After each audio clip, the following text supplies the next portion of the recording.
नमस्ते दोस्तों, आपका गोल्ड प्राइस टुडे न्यूज़ में स्वागत है। और हम लोग चर्चा कर रहे हैं सोने चांदी के भाव की। और सोने चांदी का भाव लगातार सरप्राइज करता है, कभी ऊपर जाता है कभी नीचे जाता है। और इतनी वॉलेटिलिटी है प्राइसेस में, एक एक दिन 60 70 100 डॉलर की वॉलेटिलिटी हो रही है। तो क्या कुछ अगले हफ्ते हो सकता है, क्योंकि बड़े इवेंट्स अगले हफ्ते हैं। और उसका क्या कुछ असर सोने चांदी पर होगा, इस पर बात करने के लिए हमारे साथ आईबीजीए के national secretary CA Surendra Mehta ji हैं। मेहता जी नमस्ते, स्वागत है आपका। नमस्कार। आगे बढ़ने से पहले जो हमारे साथ नए दर्शक जुड़ रहे हैं उनसे रिक्वेस्ट करूंगा कि दोस्तों चैनल को सब्सक्राइब जरूर कर लीजिएगा। देखिए वीरेंद्र जी, अगले हफ्ते दो बड़े इवेंट है। एक तो यूएस और चाइना की जो टैरिफ को लेकर बातचीत होने वाली है। ये एक बड़ा इवेंट है। ट्रम्प मिडल ईस्ट विजिट करने वाले हैं। ये दूसरा इवेंट है। और जो एक तीसरा इवेंट था वो तो अभी अभी मुझे पूरा होता हुआ नजर आ रहा है। भारत और पाकिस्तान के बीच में सीज फायर अनाउंस हो गया है। तो ये तो एक अच्छी खबर है। तो ये दो महत्वपूर्ण इवेंट के ऊपर हम लोगों को नजर रखनी पड़ेगी अगले हफ्ते। तो सर, अगर हम बात करें चाइना और यूएस का जो टैरिफ का पूरा देख रहे हैं, जब से प्रेसिडेंट डोनाल्ड ट्रंप ने वहां पर टैरिफ लगाए और चाइना के ऊपर खास तौर पे जब से वो आए हैं, और अब कहीं ना कहीं दोनों देश टेबल पर बैठकर बातचीत करने के लिए राजी हो गए हैं। मतलब ये समय आने में जनवरी से मई हो गया, करीब करीब 4 से 5 महीने हो गए। 5 महीने बाद दोनों टेबल पर बैठ रहे हैं, और जो तेजी आई थी वो इसकी वजह से ही बड़ी तेजी बनी थी। तो आपको क्या लगता है ये इवेंट किस तरह से अनफोल्ड होगा? Number one. नंबर टू, क्या सच में वहां पर पूरी तरह से बातचीत होगी? क्या कुछ हो सकता है? क्योंकि भरोसा नहीं है, ना अमेरिका का भरोसा है ना चीन का भरोसा है। नहीं, मुझे लगता है कि बातचीत तो होगी और पॉजिटिव बातचीत होगी, लेकिन जो इस बातचीत का जो नतीजा निकलेगा वो काफी प्रोलॉन्ग होगा और इमीडिएटली कुछ नहीं होगा, ऐसा मुझे लगता है। तो कहीं ना कहीं हमें बातचीत के बाद भी एक क्लैरिटी आने की संभावना मुझे कम नजर आती है।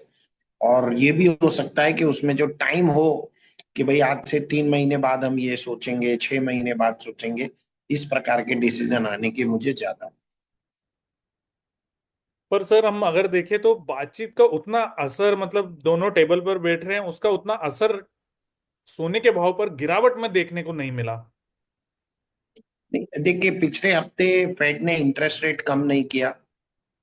तो ये एक बेसिक गिरावट का कारण था। पहले ये सोचकर कि भाई इंटरेस्ट रेट में थोड़ी सी अचानक सरप्राइज कटौती हो सकती है, तो इसलिए सोने के भाव में तेजी आई। फिर वापस भाव देखा कि ये नहीं, इंटरेस्ट रेट तो कट नहीं हुआ, तो भाव वापस गिरा दिए। अभी भी आप पूरा अगर मार्केट को नोट करें तो $3200 से $3260 के बीच में एक बहुत ही बड़ा नीचे जाने के लिए भी रेजिस्टेंस है, और वहां से ऊपर आने के लिए भी एक रेजिस्टेंस है।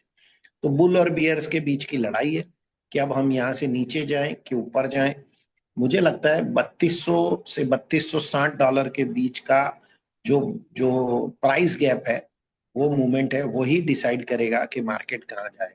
देखिए सब लोग कहते हैं कि इंटरेस्ट रेट कट हो जाएगा तो गोल्ड के दाम में बढ़ोतरी होगी। मैं ये मानता हूं कि बढ़ोतरी होगी, लेकिन वो टेम्पररी होगी। यदि इंटरेस्ट रेट घटते हैं तो ओवरऑल जाके दूसरे एसेट क्लास को ज्यादा फायदा होता है, गोल्ड को कम फायदा होता है। इसलिए एक बार तो गोल्ड बढ़ेगा, लेकिन इंटरेस्ट रेट, गोल्ड में गिरावट का दौर बहुत तेजी से आएगा। जबकि लोगों को सबको लगता है कि ये बहुत तेजी से ऊपर भागेगा, एक बार जरूर ऊपर जाएगा इंटरेस्ट रेट कट करने के बाद, लेकिन मार्केट ओवरऑल उसके बाद में गोल्ड का नीचे आ जाएगा। तो मेहता जी, क्या लग रहा है आपको अगले हफ्ते के लिए सोने का कितना भाव और क्या रेंज रह सकती है? क्योंकि ये जो दो इवेंट है ये बहुत महत्वपूर्ण है, और सबसे बड़ी बात, इनको कोई गैस नहीं कर सकता कि आउटकम, जो फुल आउटकम आएगा वो क्या होगा। क्योंकि मिडिल ईस्ट में कौन सा अनाउंसमेंट डोनाल्ड ट्रंप कर दे वो हमें नहीं मालूम है। चाइना और यूएस कौन से टर्म्स पर एग्री होंगे वो हमें नहीं मालूम है। तो क्या ये वॉलेटिलिटी अगले हफ्ते भी जारी रहने वाली है? आपका अनुमान क्या कहता है? नहीं, मुझे लगता है अब वॉलेटिलिटी का दौर खत्म हो गया है। ये वॉलेटिलिटी जो जो हम एक एक हफ्ते में $300 की वॉलेटिलिटी देखते थे, अब वो देखने को नहीं मिलेगी। ये वॉलेटिलिटी घट के अब 100-150 डॉलर की रेंज में आ गई है, और मार्केट हमें नॉर्मल बिहेव होता हुआ नजर आएगा। कई बार लोग कहते हैं कि मेहता जी हमेशा कहते हैं कि वॉलेटाइल रहेगा। मुझे लगता है कि अब वॉलेटिलिटी खत्म हो चुकी है। तो मेहता जी क्या लग रहा है आपको, अब अगले हफ्ते सोने चांदी की रेंज कितनी हो सकती है, सोने की? मुझे मुझे लगता है कि गोल्ड की रेंज 3260 लेवल पे एक सपोर्ट होगा, और $3442 के आसपास रेजिस्टेंस लेवल होगा। और यदि मैं भारतीय बाजारों की बात करूं, तो मुझे लगता है 94,600 के आसपास का एक सपोर्ट लेवल है, और 99,900 के आसपास रेजिस्टेंस लेवल रह सकता है। तो मेरा ये मानना है कि जो गोल्ड का मार्केट है वो काफी एक रेंज में आ चुका है, और उस रेंज में ही अब ये मूव करेगा। अब इसमें वॉलेटिलिटी की कोई संभावना मुझे नजर नहीं आती। हाँ, 100-150 डॉलर मार्केट का मूवमेंट वीकली बेसिस पर होना चाहिए। तो मेहता जी ये पूरे महीने की रेंज है क्या, 200 से 300 डॉलर, और इधर 5-6 हजार रुपए, मतलब एक हफ्ते में इतनी वॉलेटिलिटी हो सकती है? हाँ, यदि देखिए आप पिछले आप कुछ हफ्तों में देखेंगे तो एक एक हफ्ते में 300-400 डॉलर का मूवमेंट हुआ है। तो यहाँ तो मैं कम मूवमेंट की बात कर रहा हूँ, यहाँ तो 150-200 डॉलर के मूवमेंट की बात कर रहा हूँ। तो अब हम मार्केट की पकड़ में आ रहे हैं, मार्केट कंट्रोल में आ रहा है, ऐसा मेरा। और चांदी को कैसे देख रहे हैं सर, क्योंकि चांदी भी जो वही 32-33 उसी रेंज में घूम रही है। चांदी में मुझे एक सपोर्ट लेवल लगता है $31.91 का, और रेजिस्टेंस लेवल $33.21 का।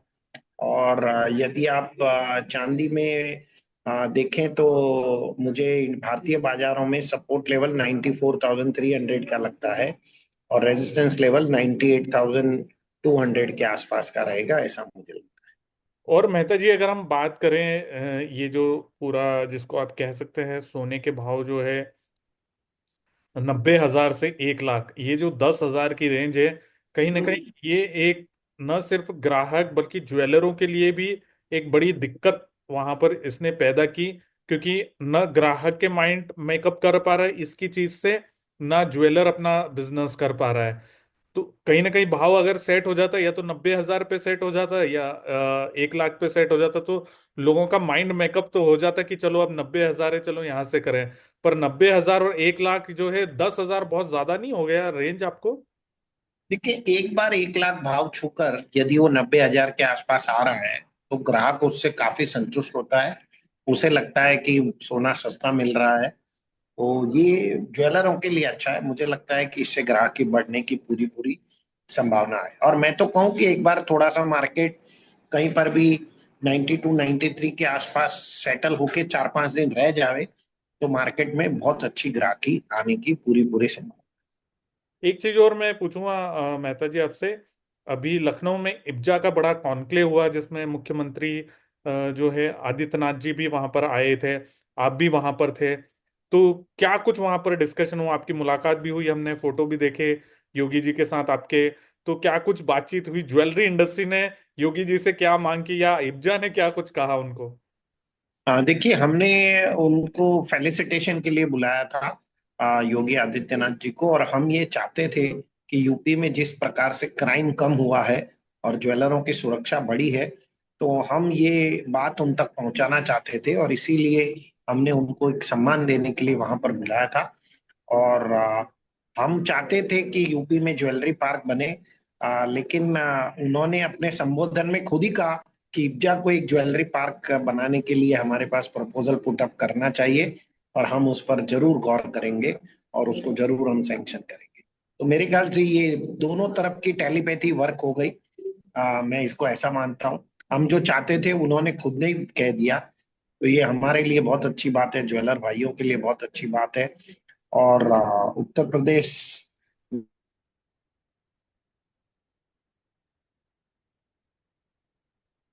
अब बहुत ही डेवलपिंग सिटी की तरह, डेवलपिंग डिस्ट्रिक्ट की तरह हो गया है। इसमें कोई दो राय नहीं, बहुत ही बेहतरीन राज्य है। इब्जा कॉन्क्लेव में क्या कुछ डिस्कशन किया आपने वहां पर? क्या कुछ ज्वेलरों के सवाल रहे? क्या कुछ वहां पर लोगों ने चीजों को समझा? क्योंकि आपका जिसको कह सकते हैं कि लोकप्रियता जो है वो कहीं ना कहीं दो दो गुनी से चार गुनी हो रही है। नहीं, लोकप्रियता तो देखिए वीरेंद्र जी, ये यूट्यूब का ये एक अच्छा माध्यम है, इससे ही लोकप्रियता बढ़ती है। साथ ही साथ हम इफ्तिया की तरफ से कोशिश करते हैं कि आने वाले जो भी नए कानून हैं उनको ज्वेलरों को समझाएं, उन्हें अलर्ट करें, और उन्हें किस दिशा में बढ़ना चाहिए। ट्रेडिशनल बिजनेस को धीरे धीरे, अब ट्रेडिशनल वो बिजनेस रहा नहीं है, तो नए काम करने के तौर तरीके, नए मार्केटिंग के तरीके, जो नए कानून आने वाले हैं उसके बारे में जानकारी, और उन्हें किस प्रकार की तैयारी करनी चाहिए, और उनके हम सारे समस्याओं का, जीएसटी हो, इनकम टैक्स हो, हॉल मार्किंग हो, हम उनके निवारण की कोशिश करते हैं। तो इसके लिए धीरे धीरे ये पॉपुलर होता जा रहा है, और साथ में आप भी पॉपुलर होते जा रहे हो, क्योंकि लोग हमें कहते हैं कि भाई वो वीरेंद्र जी कहाँ हैं, आपके साथ वीडियो में दिखाई देते हैं हमेशा। नहीं sir, thank you so much. आपने इब्जा का इतना सपोर्ट है हमारे साथ, उसके लिए आपका धन्यवाद। और जाते जाते कोई डिस्क्लेमर देना चाहेंगे सर? बस हमेशा की तरह मैं इस प्रकार का कोई ट्रेड नहीं करता हूं, और आप कोई भी ट्रेड करें वित्तीय सलाहकार की सलाह लें, ओवर ट्रेडिंग ना करें, स्टॉप लॉस लगाकर काम करें। और ध्यान रखें, आजकल मार्केट में लोगों को अनप्रिडिक्टेबल होने की वजह से आपके स्टॉप लॉस बहुत ज्यादा हिट होते हैं, तो बहुत केयरफुली रह के आपको बिजनेस करना जी मेहता जी, जैसे मेहता जी कह रहे हैं, आप लोगों को बहुत ध्यान रखना है। वोलेटिलिटी, इवेंट्स, न्यूज जैसे ही आती है, एक न्यूज में 5 मिनट अगर आपने मिस कर दिया उस न्यूज को, तो हो सकता है आपका पूरा ट्रेड उलट पलट हो सकता है। तो न्यूज और इवेंट्स के ऊपर जरूर नजर बनाए रखिए। थैंक यू सो है। मच मेहता जी, ये सारी जानकारी देने के लिए।